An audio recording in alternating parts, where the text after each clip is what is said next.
we're pointing out the new things, and there's not many of them, in the latest Tesla Model 3. Model 3.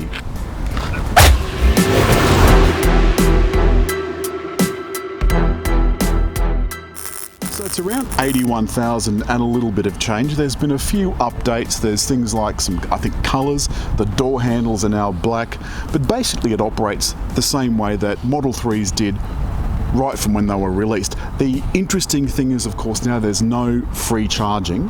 That's all timed, and it goes onto your Tesla account. So you take this thing in, back it up to a charger, put the charging thing in it, then it just charges your Tesla account, and they deduct it from your credit card. Of course they do. Of course they do. Which is fine. It's just the automated systems that are working much easier now. So David's now going to demonstrate for me opening the electric boot. David, would you like to demonstrate? And there's a little button up here at the top.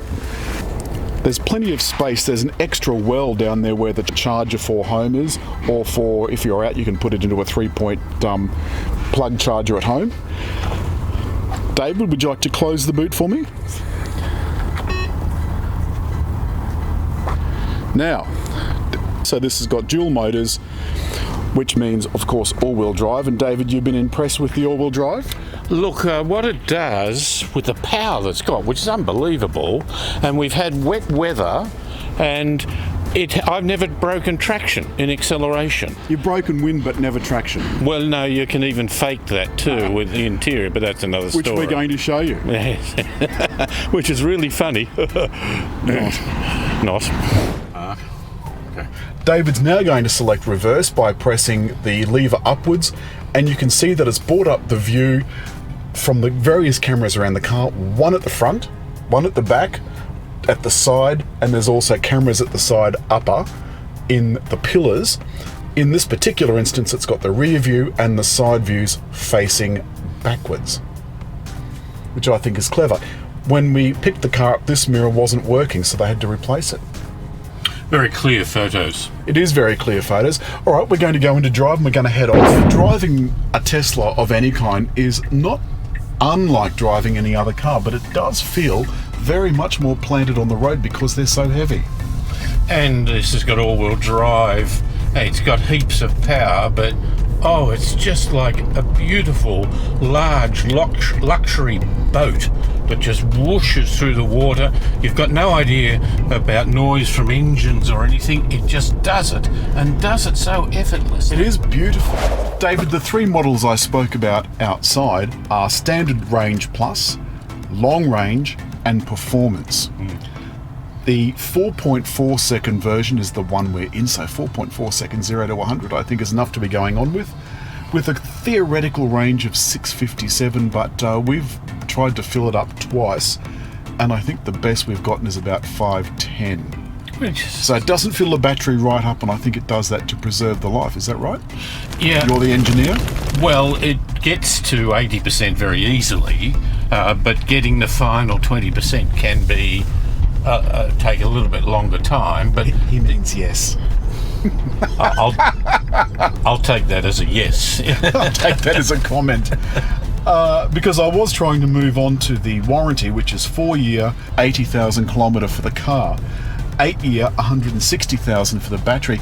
That's not quite as good as Toyota's warranty, which I think is a little bit strange, but I think that's indicative of Tesla's quite secretive, really, isn't it? You don't find out necessarily as much. You certainly don't find out the sales volumes. No. Now, there's a few other things that you'd probably not be aware of. The HVAC pump is from the Model Y, which is supposed to be more efficient. There's a few things that we've decided that we really... I think there's room for improvement. One, I definitely think there needs to be a heads-up display, because this is the only display you've got for the driver. And that's your... Speedo just there, that's it. And the little light flashing, that's your only indicator of an indicator. And of course, if you want directions, it's very good. I like the graphics, but they're over here. This is like a Mini Minor was years ago. Very, very, very long ago in the 60s. They haven't had that for a long time. The other thing too, of course, is that the glass today has warmed up considerably. the glass roof, I think in summer, and I've commented on this before, would be, I think, very difficult to live with. Now, we've been out in the sun for maybe half an hour, David, and That's you can quite already warm. feel. Very Now, warm. last time I did this, you couldn't actually put your fingers on the glass. It would have burnt your pinkies. They've made this even more efficient to beat its own record as the world's most economical car. But I filled this up the other day, and to get from where I was to full was about $17 worth of charger to supercharger. Some of the other updates are there's satin trim side repeaters, door handles, and bright work. So I suppose that would make it dull work if it's black or satin. Because bright work is chrome, and I think you can't get enough chrome. I think the thing that people have to keep in mind about electric cars generally, not just Tesla, but all electric cars, is there's nothing to service. Now, David and I went to the service centre the other day, and there must have been 100 Teslas in there. And all of them are in there just to get little tweaks, little things. We had to go and get our camera replaced. But that, I imagine, in the scheme of things, isn't very expensive if you had to pay for it yourself. Also, they just rotate the tyres and have a look at the car, because there's nothing Brakes, to check the service. brake pads with operator. Well, it's rather engine than, braking, yeah. So they've got extreme engine braking, so much so that you hardly use the brake around town. And when I took this out to Picton the other day in this torrential downpour, I still didn't use the brakes. So I would think they'd be more likely to rust before they wore out, quite frankly. Other than that, one of the other changes they brought inside is just here, if you can see that from the back, is a wireless charger, a double wireless charger, which is even better. There's two USBs here in the center console. They are USB-Cs though, and the other one is tucked way up the back of the glove box, which I think is virtually useless because I had so much trouble getting anything into it. Plus, of course, you've got to go to the screen to get to the... Yeah, well, there's no glove box button. And finally, the thing that David and I have been struggling with this week, which we found out last night by accident when you kindly picked me up from the aeroport DC Vegas, was the wipers. The wipers are in the menu that's in the system. That's fair enough, we already knew that. But we knew there must be a simple way of giving the windscreen one swipe, and you were looking for the washers. It turns out they're on the end of the stalk, and it is marked wiper, but of course it's immediately behind the steering wheel so you can't see it. And we discovered it by looking at a YouTube video, not one of ours. For a long time, I was using the windscreen, turning the windscreen wipers on and off without knowing how to put the washers by going to the screen, which required 2 steps. So take your eyes off the road, select one, select the other of what you want. And mostly everything's 2 steps away. Yeah. And I think you raise an interesting point. Everything is 2 steps away, which I think is a little bit desperate.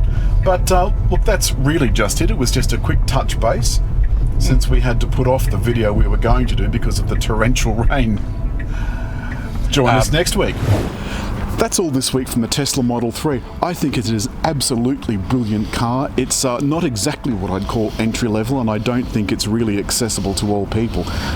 But I think the important thing for most electric car users is the ease at which you can charge them, but you do have to modify your lifestyle. And I'm not sure currently that people want to modify their lifestyle. You can plug it in at your place at home, but I can't. It's not for everybody. No. It's not an all or nothing at the moment. And it is behaviour change, which we've got to adapt quite a few things to get used to it. Exactly. Maybe not any of them are huge, but altogether you've just got to process through that rather than think, oh, well, I'll hop out of one car into the other. And most people don't want to process. I think that's what we've found. But, as always, if you've liked the film, leave a comment, hit like, Subscribe.